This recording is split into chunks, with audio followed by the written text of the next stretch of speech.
I seriously think that I mean, it's obvious that everybody has like certain chemical components in their body. Body's made of certain chemical components. Some people need chemicals, some people don't need chemicals. Some people abuse chemicals, some people don't ever want to touch a chemical in their whole fucking life. Well, the fact is, God created that fucking chemical, damn it. Some get by on a high maintenance dosage and a low maintenance dosage. God made that fucking drug for people to absorb, but only the strong. It's a natural. Can survive. It's a natural thing. You know, they sell alcohol and it kills people. They sell cigarettes and it kills people.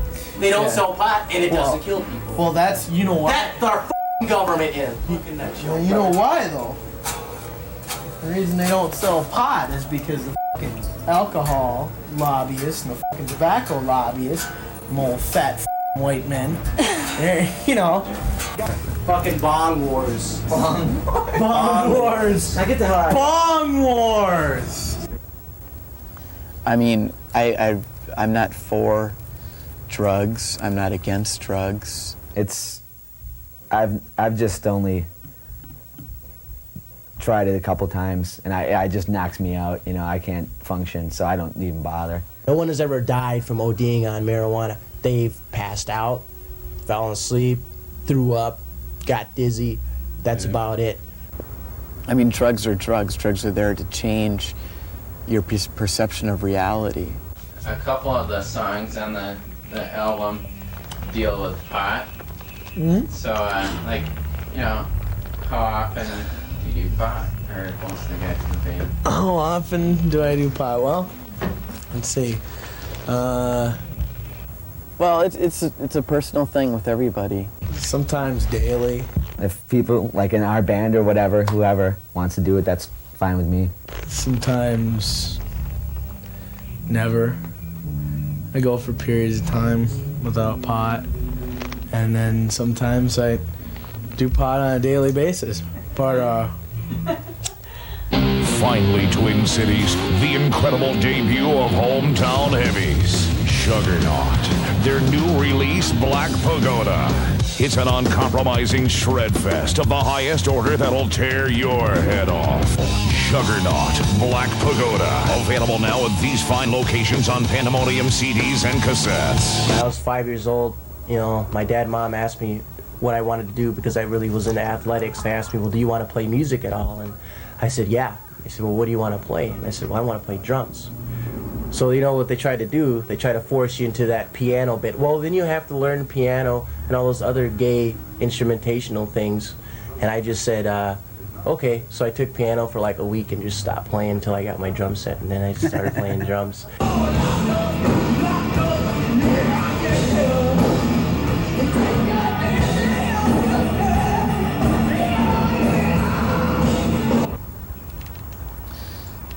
You know, my part is mostly just riding on top, surfing along.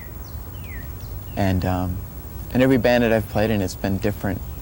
And this band's, you know, it's pretty cool.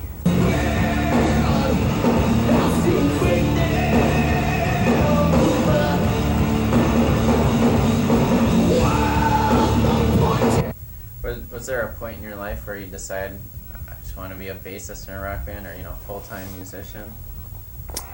I was probably about 14. When you really know what you want, when you're 14, that was about it, you know. It just got more gradual, it got more clear that that's what was going to happen. You know?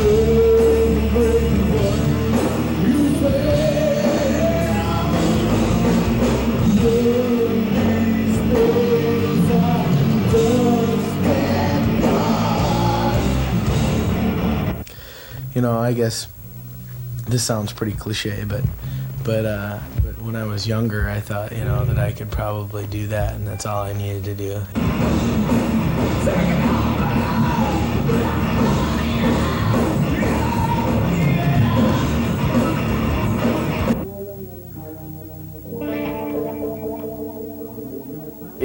Usually, I would say 90% of the time, the song isn't just written and finished in one day. You know, very rarely does that happen. It's stretched out over a time period of, you know, weeks to months. And Mark Stone writes all the lyrics, and he does a good job. You know, Mark has a pretty good vision of how he looks at the world, or at least how he interprets it through what he writes down through the music.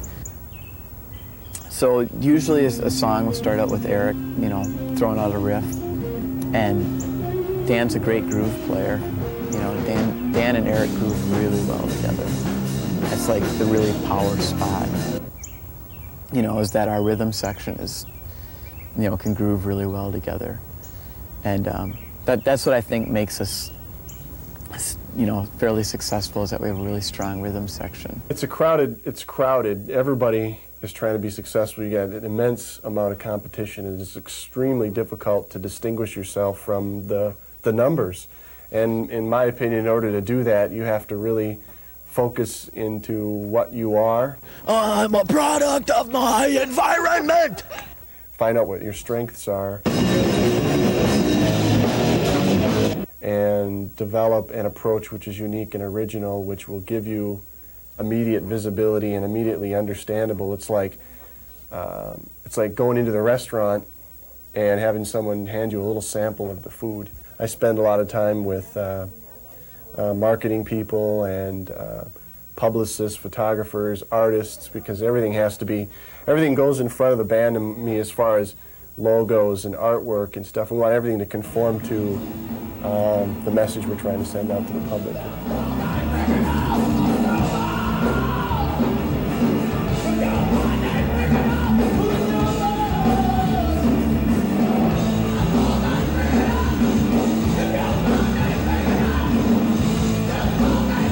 How long do you think it'll take Juggernaut to make it to a major label?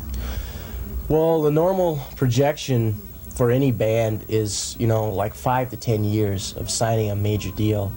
In a 3-year time span, we've managed to play out of town, play, you know, within the region, record an album, and get 2 deal offers. They need a big deal, lots of money. They don't have that right now. So that's what they have is the talent to do it. And what they need is the right A&R person. It's hard to say. There's actually some more serious offer talking going on now, so we're just getting started with that. And it gets closer and closer to happening all the time, you know. But it's like if you sit and worry about it happening, you know, then it's not gonna, you know. So just leave it alone. I'm not illusory about how long it takes. A lot of people want it to happen overnight, but it's really a kick and scratch and claw situation. If it takes us 5 years to sell 1 million records and have a decent tour, that's fine with me. We're going to get a deal eventually, but I'd say it's really going to be a while. I would hope for in the next year, you know. I don't know. It could be 15 years, it could be tomorrow. I think we'll have a major label deal within a year. International fame and fortune definitely within 5 years.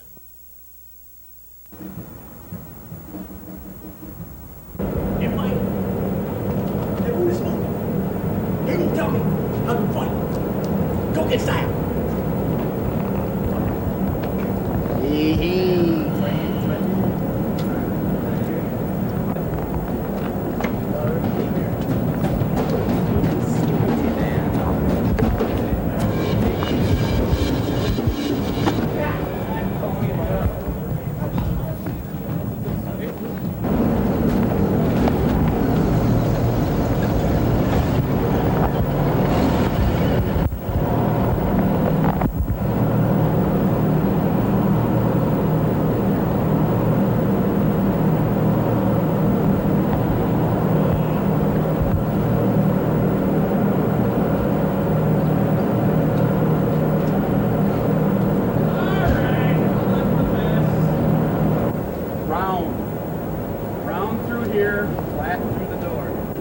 I just get into what I get into. I don't claim to have. No! Round. No, you're going flat.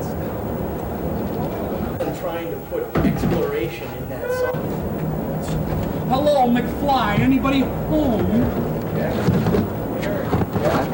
God gave him a brain, but he abused it. Not now.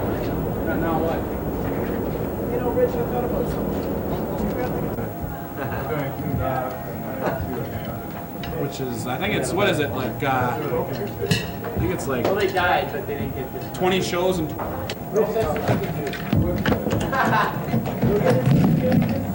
Okay, get the caboose at, roll it up, asking me my balls. By accident. Oh, yeah. Sometimes when you bring that plug in, you got that. Oh, yeah. You should have heard me. I thought about that today. After he wrote me the note about calling for a ride, and I didn't call him until like that Wednesday. I go, yeah, it's just a black man calling for a ride.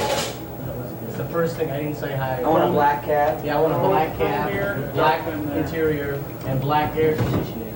None of that motherfucker. Black tinted windows. Hey, you mighty aerospace. And black dice. What does it take to break into the mainstream?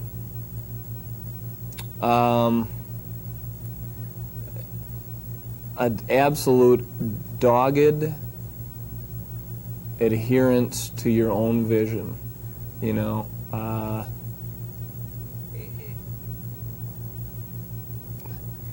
There are a lot of bands. A lot of bands make it in different ways. I'm most interested in bands making it as artists. You know, a band like Nirvana, you know, a band like Soul Asylum, making it on their own terms, you know, for the most part. I don't like the disillusionment that I got. I got, like I say, we were all very naive and innocent people, and you learn, all the way to my heroes. I met most of my heroes in music, and I found out that they were human, and in some of the cases, that was very kind of disappointing, you know. Does that sound ridiculous? That's the truth. And that's, I think, what I don't like the most.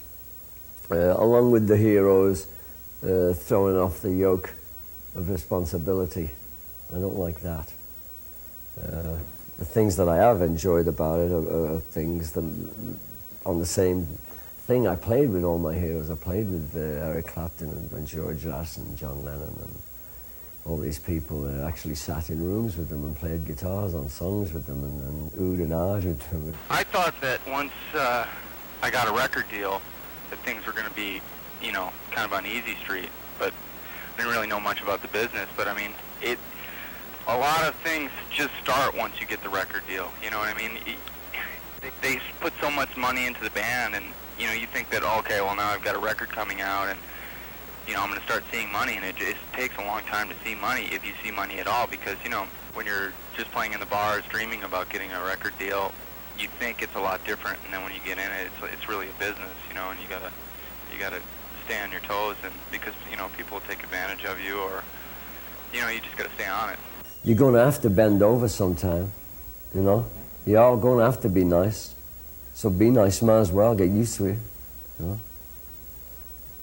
And watch out, man. Just watch out. And really be honest. Enjoy yourself with the music. Be honest with the music. Play music that you like. Don't play music for success. I don't think happiness lies down there, you know? Play the music. The music is the thing. It is the thing. You can't say, you know, it's an image thing, or it's if they just do this, they'll get here. It isn't going to happen. Originality, I guess, is what I'm saying. Because this industry devours talent.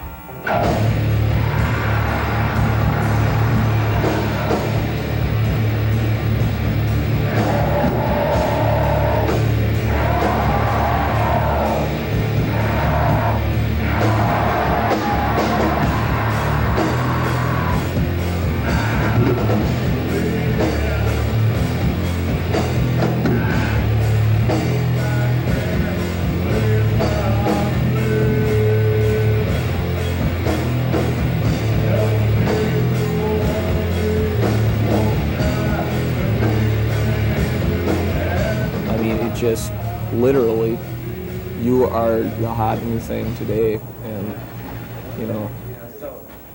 What do you like the most about Juggernaut? I like they're extremely heavy, yet with a definite groove, which I like.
What's it like being married to the lead singer of a rock band? It's interesting.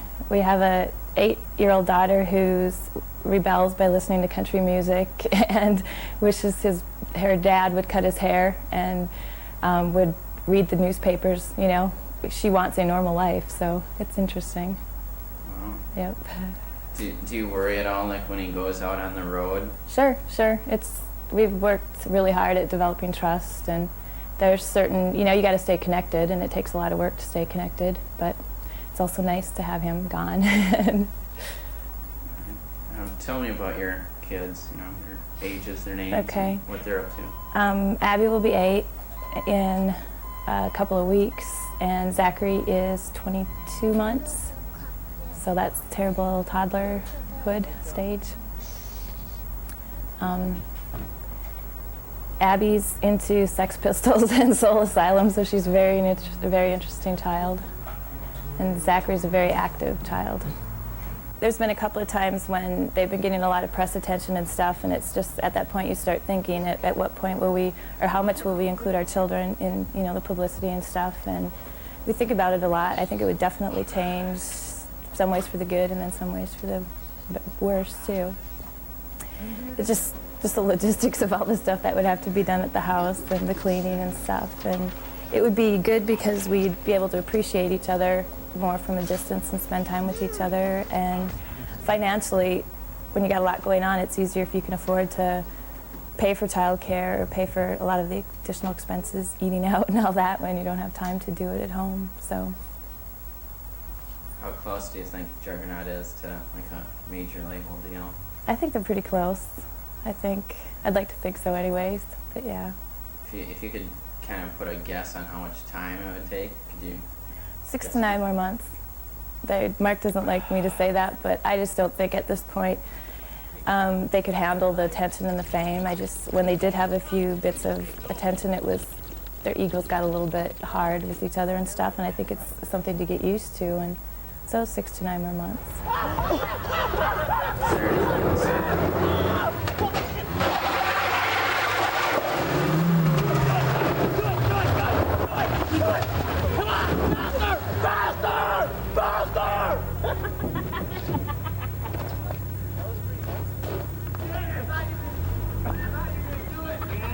Young man trapped showing sense.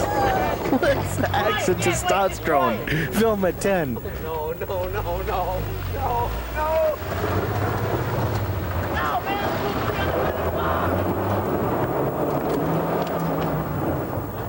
It's a slumber party without chaperones. It's complete mayhem. It's everything you've always wanted to do and get away with, you do. I mean, basically, because you know, it's just mania. You get a bunch of guys together, and forget it. It's mania. You can't really describe it because there's just no set way that things go. I mean, it's just chaos. It's like a never-ending party. Wait till you talk to the guys. Ask the guys this question. We've had some nightmare gigs, let me tell you. In fact, we've got a van from hell. But Yeah, we've had some adventures there as far as that goes, but you'd have to ask the guys about that one. Funny stories. Oh, that story. Kind of tough. With Yeah, oh yeah, that was just a gig in Milwaukee. Doesn't really matter where it was at, but we had driven to Milwaukee, and we were promised $100 for doing the show, and no one showed up, and we weren't the headliner, so it really wasn't like our show. We were like second on the bill of 3 bands. And before we were gonna go on, the club manager, not the owner of the club, but the manager said, well, we can't pay you. And we're like, really? And he's like, yeah, I mean, if you guys just want to pack up and leave, you can. You know, I mean, it was, you know, he didn't try and work out, you know, that, you know, we'll give you guys so much money for gas money for coming down, or, you know, there was nothing. It was just like, you know, you guys can leave. So we decided, well, no, we're going to play. And we came all this way. Since he's not trying to help us, we're at least going to play, you know. So we came here to do. So we played, and we have this roadie named Girth. And Girth is like about 6, I don't know. Girth's a big guy. His name is Girth. And Girth, while we were playing, heard that we weren't going to make any money and just kind of started, I think he kind of took a big old, like not steel, but like the thin metal piping they use for like furnaces, and grabbed it, bashed it on his head, bent it, took these storage lockers and ripped the doors off, went to the bathroom and pulled put my head through the ice machine. put his head through a metal ice machine, and then he managed to pull the whole toilet out of the men's bathroom somehow. The whole John, he just grabbed it and pulled it out. Yeah, so when you go into the John, there's like this much water on the floor Yeah, from, a little bit of a the flood. pipe, you know. and the bar owner, who's this, I guess of like Spanish descent, Mexican-looking guy with tattoos and stuff all over his arms, was down there kind of cleaning up, you know, the mess that Girth had made. You know, so he was pissed about, you know, all this shit getting broken. So Girth, Dan like started yelling at the bar owner about, you know, getting treated bad, and the bar owner kind of started yelling back at him about all this shit getting smashed. And I was in the other room, and I guess, you know, they almost came to blows, and the bar owner supposedly pulled a gun on Dan, and or a knife or something. And I said, hey man, you know, can't you give us any money? You know, what's the deal? Can't we have any money? And all of a sudden, man, he just starts going off on me. I mean, he just starts yelling at me in Spanish, doing like this, and he goes around his back and he pulls out a gun. And he points it at me. The owner of the club freaked out, and then supposedly in that back room, our drummer was in there, or our road tech was in there with the owner of the club, and the guy like had a gun on him. He was pretty irate, and our tech, our roadie guy, said that the tattoos that he had looked like prison tattoos that he'd been around, and you know, he might know how to actually use a gun and not afraid to use a gun. So whatever, you know, I don't know. We just got out of there. I think that it's pretty straight down the pipe, and I think that all the bands that right now are going to actually have a long-standing career have been doing it a long time already. And I'm not afraid to get down there in the sewer and throw shit for miles. Play music. Who gives a shit? How old is Lemmy right now? It's almost been 5 years in this band. Yeah. Who gives a shit? So it ain't about time. Hey, was I right or what? Was I fucking right? When I first met you guys, I said most bands take 4 or 5 years to get a deal. What did I say? It did. Well, it did what it did. What did I say? Well, okay. It's been 2 years. Congratulations, Rick. That was kind of out there. Is there a chiropractor in the house?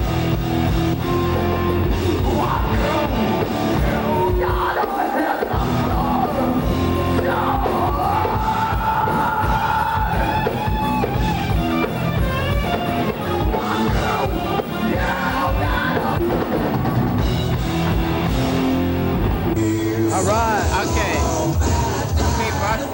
How many times have you seen Juggernaut? More than once, twice. I don't know how many times after that. Have you seen him in other places besides the Mirage? Oh yeah. Where else have you seen him at? First Ave.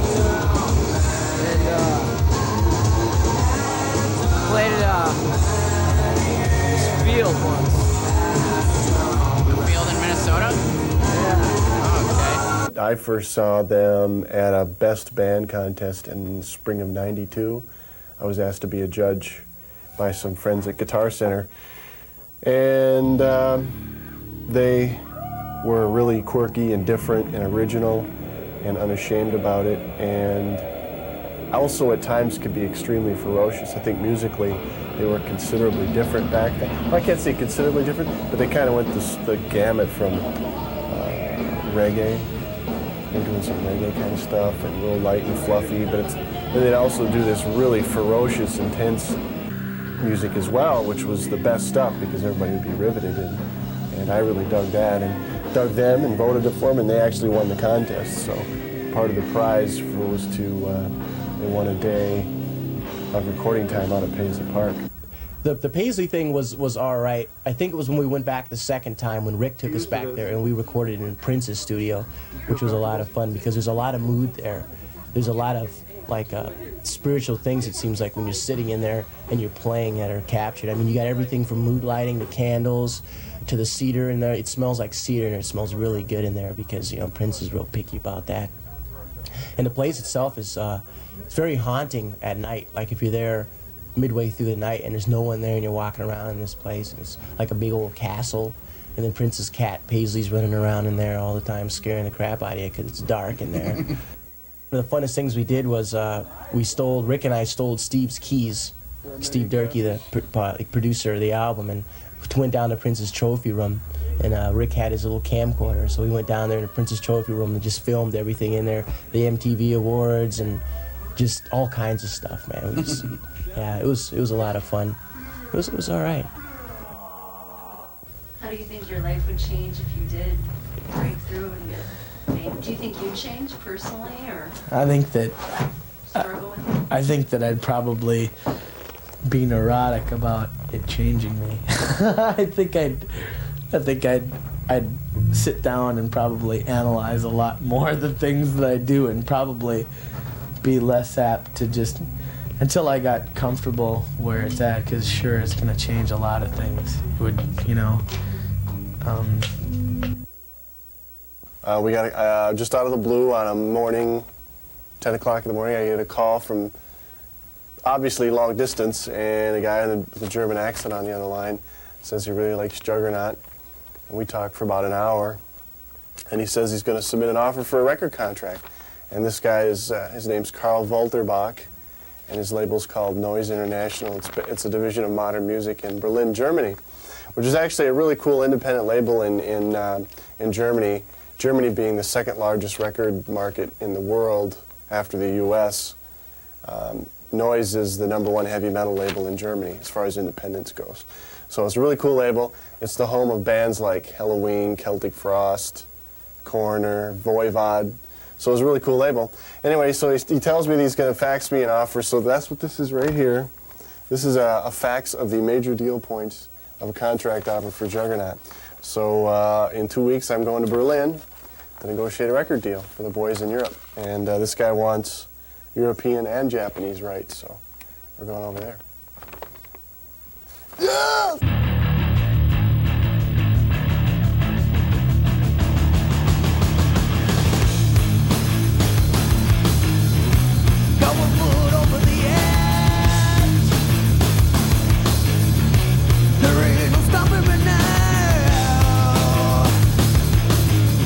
Got my adrenaline